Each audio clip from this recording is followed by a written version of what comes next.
Hello guys, welcome back to be insane. आज हम बात करने वाले हैं हाइपर थ्रेडिंग के बारे में। हाइपर थ्रेडिंग के बारे में तो आपने सुना ही होगा।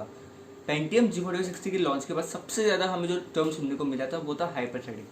हाइपर थ्रेडिंग के बारे में काफ़ी सारे मिसकंसेप्शन है। कुछ कहते हैं कि ये अच्छा है, कुछ कहते हैं बुरा है, कुछ कहते हैं इससे स्पीड तेज़ हो जाती है, कुछ कहते हैं इससे स्पीड कम हो जाती है। इस वीडियो में हम इससे रिलेटेड सारे ऐसे मिथ्स के बारे में बात करने वाले हैं एंड मैं सारे डाउट्स दूर करने की कोशिश करूँगा और सबसे ईजीएस्ट वे में आपको एक्सप्लेन करने की कोशिश करूँगा। तो हाइपर थ्रेडिंग को समझने के लिए इस वीडियो को एंड तक जरूर रखिएगा। सो हाइपर थ्रेडिंग को समझने के लिए आपको पहले ये समझना होगा कि एक प्रोसेसर काम कैसे करता है। एक प्रोसेसर के अंदर कोर्स होते हैं एंड थ्रेड्स होते हैं। कैश मेमोरी भी होती है, बट मैं उसको इस वीडियो में इंक्लूड नहीं करने वाला हूँ क्योंकि उससे वीडियो कॉम्प्लेक्स हो जाएगी। अगर आप चाहते हो कि मैं कैश मेमोरी को एक्सप्लेन करूँ तो कमेंट सेक्शन पर मुझे जरूर बताइएगा। तो बेसिकली एक थ्रेड एक रोड की तरह होती है जिसके थ्रू डेटा आता है एंड जाता है, एंड कोर एक प्रोसेसिंग यूनिट होती है जहाँ पर उसको प्रोसेस किया जाता है बेसिकली। अब ये तो बात हो गई प्रोसेसर कैसे काम करता है। अब हम बात करने वाले हैं हाइपर थ्रेडिंग की। मान लीजिए आपके सामने एक जेम्स का कंटेनर रखा है जिसमें बहुत से जेम्स की टॉफीज़ है एंड मैं आपको कहूँ कि आपको उसको अपने एक ही हाथ से खाना है, तो आप एक हाथ से उठाएंगे, खाएंगे एंड उसी हाथ को वापस लेके जाएंगे एक और जेम्स उठाने के लिए। अब आपने यहाँ पर एक बात नोटिस की हो तो अपना माउथ फुल्ली ऑक्यूपाइड नहीं है। अगर हमारी जेम्स खाने की स्पीड तेज़ है हमारे हाथ के दूसरे जेम्स लाने की स्पीड से, तो हमारा माउथ कभी फुल्ली ऑक्यूपाइड रहेगा ही नहीं। लेकिन इसी जगह मैं आपको बोलूँ कि आपको ऑप्शन है कि आप अपने दोनों हाथों से खा सकते हैं, तो आप दोनों हाथों का इस्तेमाल करके एक हाथ से उठाएंगे, खाएंगे एंड इतनी देर में दूसरा हाथ तैयार होगा पहले से ही जेम्स की दूसरी टॉफी लाने के लिए। तो यहाँ पर आपने नोटिस किया हो तो आपका माउथ फुल्ली ऑक्यूपाइड रहेगा, यानी कि वो अपने फुल पोटेंशियल पे हमेशा काम कर पाएगा।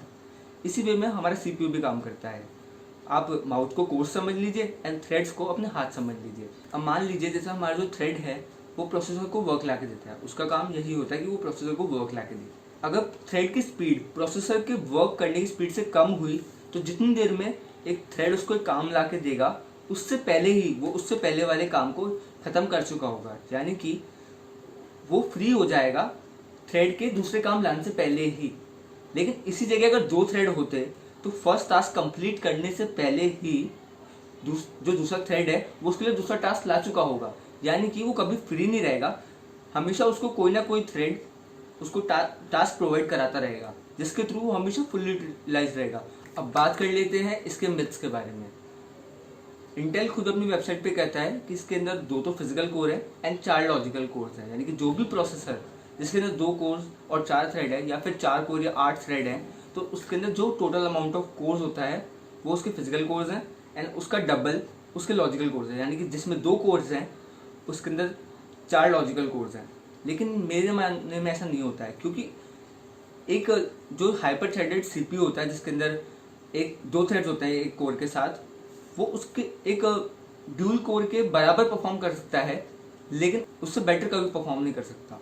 क्योंकि आपको एग्जांपल देते हुए मैं ये कहना चाहूँगा, उस जेम्स को जो मैंने आपको बात की थी, उस जेम्स को शेयर करने के लिए मैं अगर आपके दोस्त को बुलाऊँ तो आप उसके साथ बहुत जल्दी ख़त्म कर दोगे उसको, यानी कि 2 कोर्स 4 थ्रेड की जगह 4 कोर्स 4 थ्रेड बेटर हुए क्योंकि वो काफ़ी तेज़ हुआ। लेकिन ऐसा नहीं है कि हाइपर थ्रेडिंग अच्छी नहीं है, लेकिन ये है कि हाइपर थ्रेडिंग हमारे को बेटर परफॉर्मेंस देती है as compare 2 core 2 thread CPU.